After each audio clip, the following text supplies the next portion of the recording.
दोस्तों नमस्कार, मैं प्रतिभा पांडे स्वागत करती हूं आपके अपने YouTube चैनल स्टोरी जोन प्रतिभा में। तो दोस्तों, आज हम आपके लिए एक छोटी सी कहानी लाए हैं जो आपको बहुत ही प्रेरित करेगी।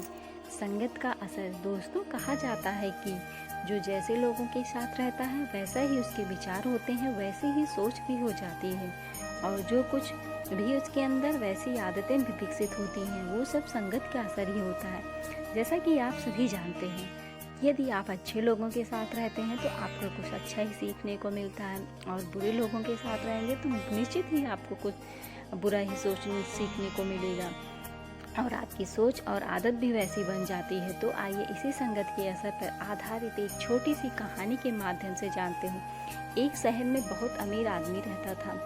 उसके पास इतना धन था कि उसे किसी प्रकार की चिंता नहीं थी, लेकिन उसका इकलौता लड़का अपने पिता के धन पे खूब ऐश करता था, जिसके कारण उसके बहुत सारे ऐसे दोस्त बन गए थे जिनकी बुरी आदतों से उस अमीर का लड़का भी घिर गया था। उसके अंदर भी तमाम ऐसी बुरी आदतों का विकास हो गया था, जिससे उसका अमीर पिता बहुत चिंतित रहने लगा था। अब वह आदमी अपने बेटे की आदतों को सुधारने के लिए हमेशा चिंता में लगा रहता था और उसे हर प्रकार से समझाने की कोशिश किया करता था, पर उसका बेटा अपने पिता की बातों को ध्यान ही नहीं देता था। तो ऐसे में परेशान होकर उसके पिता ने उसे एक सबक के जरिए संगत के असर के फायदे और नुकसान के बारे में सिखाना चाहा। इसके लिए वह अमीर आदमी अपने बेटे के साथ बाजार गया और वहाँ से कुछ सेब खरीदे और उन्हीं सेब के साथ एक सड़ा हुआ सेब खरीद लिया।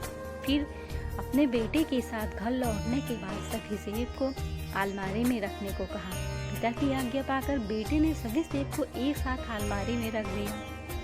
फिर कुछ दिन बाद पिता ने अपने बेटे से अलमारी में से सभी सेब लाने को कहा। फिर पिता की आज्ञा पाकर वह बेटा अलमारी में से सेब लेने गया और जैसे ही अलमारी खोला तो देखा कि सभी सेब सड़ चुकी थी, जिसे देखकर वह बहुत ही हैरान हुआ और सेब के सड़े होने की बात अपने पिताजी को बताई। अपने बेटे की बात सुनकर पिता बोला, तो देखा बेटा, हमने उस दिन बाजार में अच्छे सेब के साथ एक सड़ा हुआ भी सेब खरीदा था, जो कि अच्छे सेब के साथ रखने पर भी सड़े सेब के संगत से भी सभी अच्छे सेब भी खराब हो चुके। यही बात तुम्हारे साथ भी फिट बैठती है। यदि तुम बुरे दोस्तों की संगत में रहते हो तो तुम्हारी सोच और आदतें भी वैसी हो जाएंगी, फिर चाह कर भी तुम अच्छे इंसान नहीं बन सकते हो। पिता की बात सुनकर अब उसको समझ में आ गया था कि कुसंगत के प्रभाव से अच्छा आदमी भी बुरा और सत्संगत के प्रभाव से बुरा इंसान भी अच्छा बन जाता है।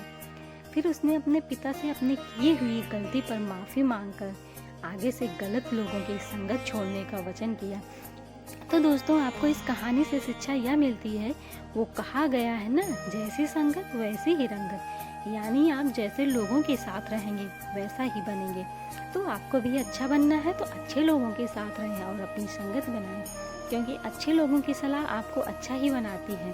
तो दोस्तों, आपको हमारी कहानी कैसी लगी कमेंट में ज़रूर बताइएगा। और हाँ दोस्तों, हमारे चैनल को प्लीज़ सब्सक्राइब करना मत भूलिएगा और हमारे वीडियो को लाइक शेयर सब्सक्राइब जरूर करिएगा। लास्ट में कमेंट करना मत भूलिएगा कि आपको ये कहानी कैसी लगी, और आपको अगर ये कहानी अच्छी लगी तो आप मुझे कमेंट में ज़रूर बताइएगा और बेल आइकन दबाना मत भूलिएगा, जिससे आपके पास इस तरह की कहानियों के नोटिफिकेशन जाते रहे और हमारी कहानियाँ आप सुनते रहें और हमको प्रोत्साहन मिलता रहे। धन्यवाद दोस्तों।